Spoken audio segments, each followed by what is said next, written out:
아멘. 하나님 말씀은 사도행전 16장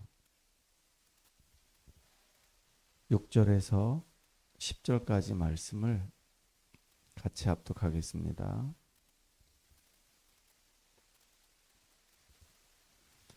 사도행전 16장 6절에서 10절까지 말씀을 같이 합독합니다.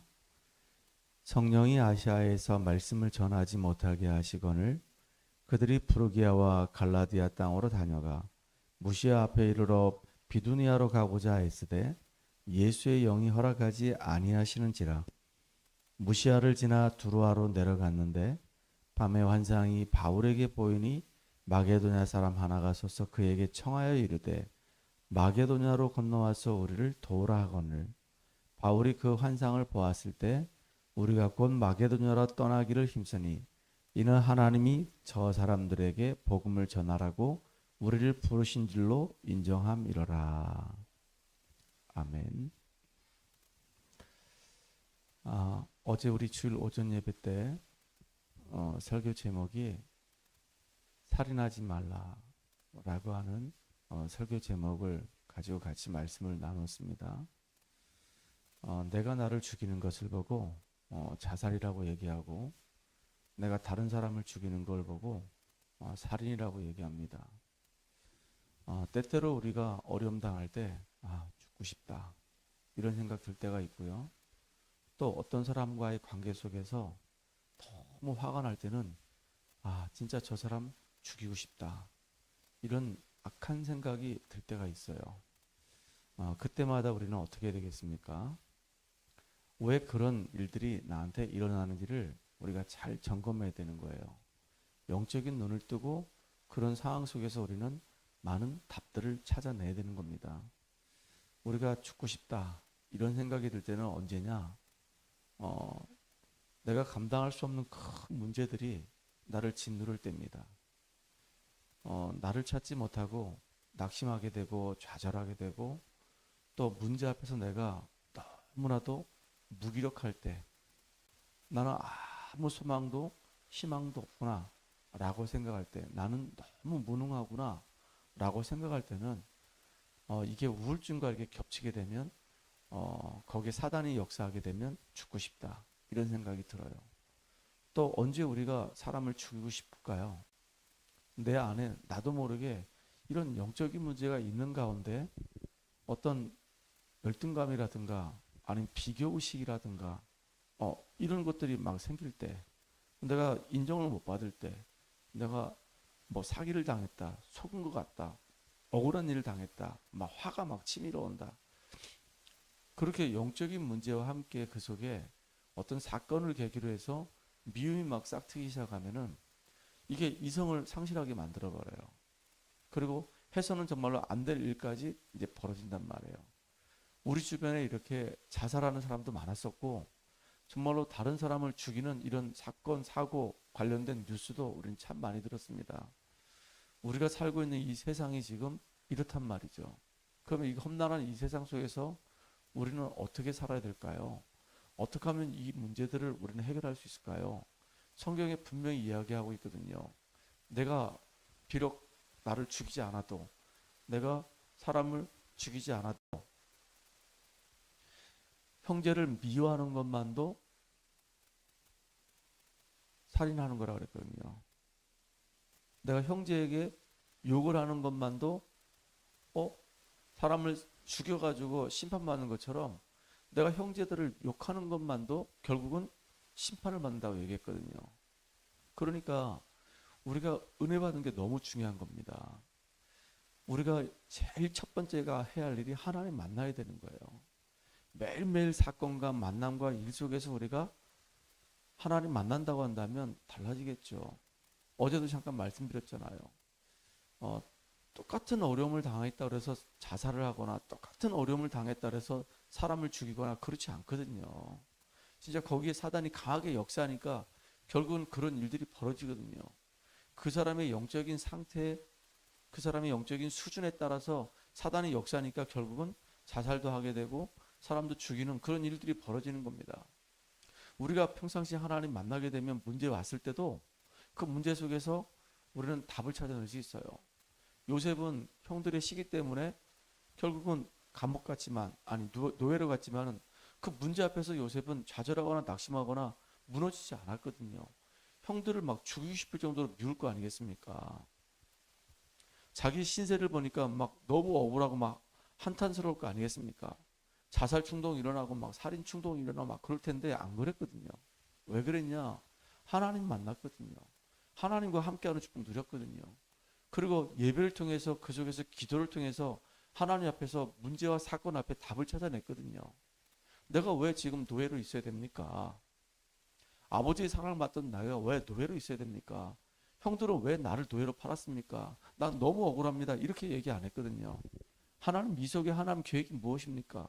하나님 살아계시고 하나님 전능자고 이 문제 해결할 능력이 있는데 왜 하필이면 나를 이곳에 있게 하셨습니까? 나에게 하나님은 비전 주셨고 그 비전을 이뤄가는 과정이군요 라고 답을 찾아내고 나니까 그 문제가 자기한테 문제가 안 되는 겁니다. 오히려 하나님께 예배드리면서 그 현장을 살려내는 주역으로 쓰임 받아버린 거예요. 하나님이 요셉과 함께 하심으로 그가 형통한 자가 되어서 보디발의 집의 밭에까지 복을 받는 일이 벌어진 겁니다. 우리는 이렇게 평상시에 하나님 만나야 되고요. 그 하나님 능력을 자꾸 우리가 체험해야 되는 겁니다. 이게 쌓이고 쌓여가지고 어느 날 역사 일어나는 거예요. 저와 여러분은 이 응답을 이번 한 주 동안 누리는 가장 소중한 시간 되기를 주의 이름으로 축복합니다. 오늘 본문을 보게 되면 사도 바울이 이제 제2차 전도 여행을 갈 때 가고자 했던 길이 있는데 하나님이 그 길을 다 막아버리는 겁니다. 그때입니다. 여러분, 여러분의 생각대로 안 되면 어떻게 됩니까? 또 좌절하고 낙심하잖아요. 근데 사도 바울 나름대로 가고 싶었던 그 현장이 있어서 막 몸부림을 쳤는데도 안 되는 겁니다. 길이 다 막히는 겁니다. 이때가 굉장히 우리한테는 중요한 시간표가 되는 거예요. 인생의 전환점이 되는 거예요. 내 생각을 내려놔야 되는 겁니다. 그리고 하나님의 계획이 무엇인지 찾아야 되는 겁니다. 그리고 우리는 성령의 인도를 받아야 되는 거예요. 어떻게 이 사도 바울이 이렇게 팀이 구성됐을까요? 그 스데반의 일 때문에, 그 스데반의 그 순교 때문에 그 핍박을 피해가지고 사람들이 안디옥에 모인 거 아닙니까? 거기에 바나바, 바울이 파송돼서 1년 동안 말씀 운동하다가 중요한 열매를 맺게 된 거예요. 전도팀이 구성된 겁니다. 그리고 이들이 이제 제일 먼저 했던 게 바로 뭐냐면 금식하면서 기도하면서 성령 인도 받은 거예요. 그 바보섬에 갔는데 가보니까 그 바보섬을 전체를 다스리고 있는 총독 뒤에 누가 있냐? 박수 엘루마가 있는 겁니다. 그 박수 엘루마가 그 바보섬에 있는 이 총독을 좌지우지하는 거예요. 그래서 그 현장 가서 복음 증거하면서 흑암 권세를 먼저 꺾어버렸어요. 박수와 엘루마를 완전히 꺾어버렸단 말이에요. 기도하면서. 그리고 박수와 엘루마가 완전히 이제 복음을 듣고 하나님의 사람으로 온전하게 바뀌어졌죠. 그러니까 우리가 제일 먼저 해야 될 일이 바로 뭐냐면은 흑암부터 꺾는 거예요. 어둠의 세력을 결박시켜버리는 겁니다. 이게 1차 전도행 할 때 일어났던 일이었거든요. 그리고 이제 2차 전도행 할 때 길이 막혔단 말이에요. 이게 얼마나 중요한 시간표인지 모릅니다. 내 생각대로 안 된다 그래서 우리가 좌절하거나 낙심할 이유가 없죠. 오히려 그 속에서 우리가 또 하나님 앞에 기도하면서 인도를 받아가야 되는 겁니다. 근데 하필이면 그때 마게도냐에서 이렇게 오라는 환상을 보게 된 거예요. 마게도냐 갔더니 놀라운 응답들이 거기 다 세팅되어 있는 겁니다. 루디아를 하나님이 준비해 놓으셨고, 심지어는 귀신 들려 점하는 여자가 복음 듣고 돌아오게 되고, 감옥 갔는데 간수장의 모든 가족들이 다 복음 받고 돌아오는 이런 일들이 벌어지는 겁니다. 어마어마한 축복의 일들을 하나님이 예배 놓으신 거예요. 그러니까 길이 막혔을 때는 인생의 전환점이 되는 겁니다. 지금까지 우리가 경험하지 못했던 하나님의 준비하신 새로운 응답들을 받는 굉장히 중요한 인생의 전환점이 되는 거예요. 많은 사람들이 여기에서 다 속습니다. 우리 속지 말고 인도받아가는 저와 여러분들이 바랍니다. 바울은 여기서 끝나지 않았어요. 이제 3차 전도행 할 때는 어디로 파고 들어갔냐? 전부 다 회당으로 파고 들어가는 겁니다. 회당으로 파고 들어가서 우리 랩런트들에게 뜻을 풀어가지고 그리스도가 바로 예수라는 사실을 증거하기 시작하는 거예요. 예배가 얼마나 중요한지, 어떻게 기도해야 되는지, 우리는 어떠한 언약을 붙잡고 사명을 감당해야 되는지 이 렘넌트들에게 언약 전달하는 겁니다. 그리고 인도받은 것이 바로 세계의 중심지였던 로마를 향해서 이제 가는 겁니다. 전 세계를 복음화해야 되기 때문에 로마를 향해서 이제 가는 거예요. 지금 이 바울의 여정이 그냥 바울의 여정이구나라고 생각하면 안 돼요. 바울의 여정이 나의 여정이고 바울의 이 여정이 우리 교회가 걸어가야 될 여정이란 말이에요. 이 응답을 우리가 누리는 시작이 되기 바랍니다. 하나님이 우리를 먼저 그리스도 예수 안에서 하나님 사람으로 불러주신 겁니다. 우리가 이 집중을 통해서 이제 중요한 현장에서 복음을 증거할 수 있는 전도 제자로 우리가 이제 세워지는 그 시간표 속에 지금 있단 말이에요. 예전에도 우리가 집중을 했었고 요즘에도 우리가 집중을 했었고 이제 우리는 앞으로도 집중할 텐데 집중을 계속하면서 나 자신을 세워야 되는 시간을 가져야 되는 겁니다. 그렇게 우리가 복음의 일꾼으로 세워지게 되면 뭐 하면 되냐? 이제 성령 인도 받으면 되는 거예요.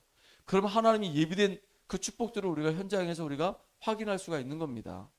그 응답들을 가지고 우리는 후대들 앞에 증거해야 되는 거예요. 그리고 그걸로 끝나는 것이 아니라 우리 전 팀이 이제 우리 전 교회가 237 가족 5천 정정을 향해서 세계복음을 향해서 우리가 인도받아가야 되는 겁니다. 그 일을 이루는 우리가 되기를 주의 이름으로 축복합니다. 하나님 주님의 은혜에 감사합니다. 스데반의 일로 인해서 흩어진 무리들이 안디옥에 모이게 됐고 바나바와 바울이 1년 동안 말씀 운동하는 가운데 그들이 집중하는 가운데 정말로 중요한 전도팀이 구성되어져서 흑암을 꺾어버리고 이제 지역을 순회하면서 중요한 제자들을 찾아내고 또 회당에 들어가서 후대들에게 언약을 전달하며 그 시대의 로마의 그리스도의 복음을 증거하며 전 세계에 복음화했던 것처럼 우리 개인과 우리 교회가 이 동일한 은혜와 응답을 누리는 시작점이 될수록 주님이 역사하여 주시옵소서. 인생의 큰 어려움과 문제가 왔을 때 그때 가장 중요한 인생의 전환점임을 알게 하시고 속지 않게 하여 주시옵소서. 오늘도 그리스도 예수의 언약 붙잡고 삶의 현장에서 영적인 싸움하며 완전히 승리하는 귀한 또 하루가 되도록 주님이 축복해 주시옵소서. 예수님의 이름으로 감사하며 기도하옵나이다.